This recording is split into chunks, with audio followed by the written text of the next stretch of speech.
everyone, welcome back. So, the Super Mario Galaxy movie review chaotic, fun, stunning animation, but still stuck with familiar flaws.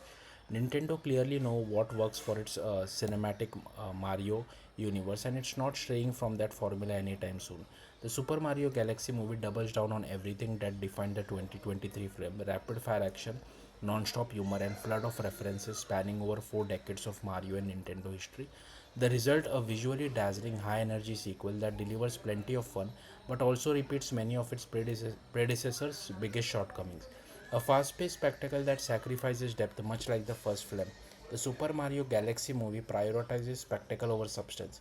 The story races forward at breakneck speed, cramping in as many characters, jokes, and Easter eggs as possible. While this makes for an entertaining ride, it leaves little room for meaningful character development or emotional depth.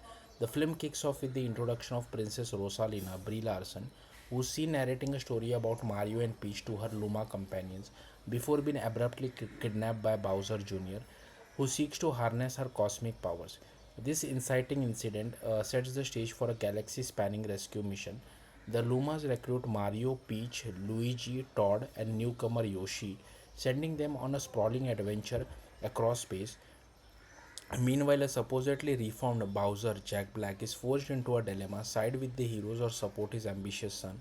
A massive cast with limited payoff, the film expands the Mario universe significantly, introducing a wide range of familiar faces from Nintendo's broader catalog.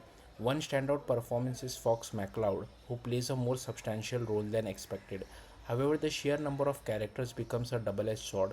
While there is clear potential for interesting dynamic like Yoshi's humorous jealousy towards Todd, Luigi's unexpected connection with Bowser, these threads are introduced but rarely explored. The film frequently abandons these interactions in favor of moving on to the next action sequence or gag. Bowser steals the show again. Despite the overcrowded narrative, one relationship stands out: Bowser and Bowser Jr. The film portrays Bowser as a deeply flawed father who instilled ambitions of domination in his son, only to seemingly abandon him.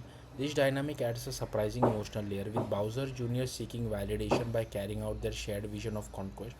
That said, any deeper exploration is quickly sidelined to maintain Bowser's role as a comic relief.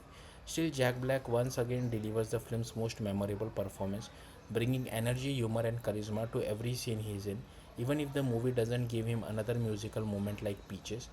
Mario takes a backseat. Interestingly, Mario himself feels less centered this time around, while his relationship with Peach continues to develop slowly. It's Peach's journey of self discovery that carries more emotional weight. Luigi also gets more screen time than before, but his arc remains relatively surface level. Meanwhile, Rosalina, despite being the key to the entire plot, feels underutilized.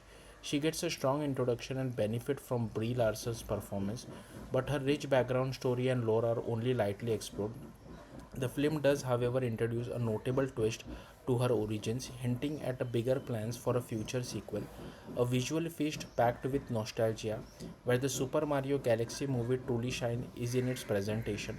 The animation is vibrant, colorful, and consistently engaging.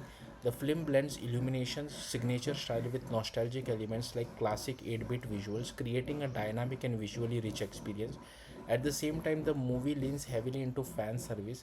References, cameos, and callbacks appear at an almost overwhelming pace, turning the viewing experience into a constant game of recognition for longtime fans. For many, it will feel like spotting references non-stop for nearly 2 hours.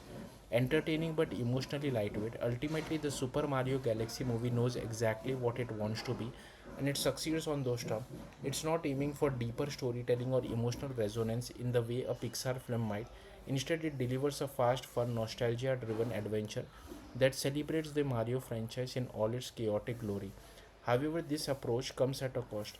The lack of depth, rushed pacing, and underdeveloped characters prevent it from reaching its full potential. So, final verdict: the Super Mario Galaxy movie is a visually stunning, energetic sequel that offers plenty of laughs and fan service, but like its predecessor, it struggles with storytelling, depth, and character development. Still, for the fans of the franchise, it's an enjoyable ride, and with a post credit tease setting up the future, a third installment feels all but inevitable. For better or worse, this is the Mario movie formula now. That's it. Thank you for watching. Bye.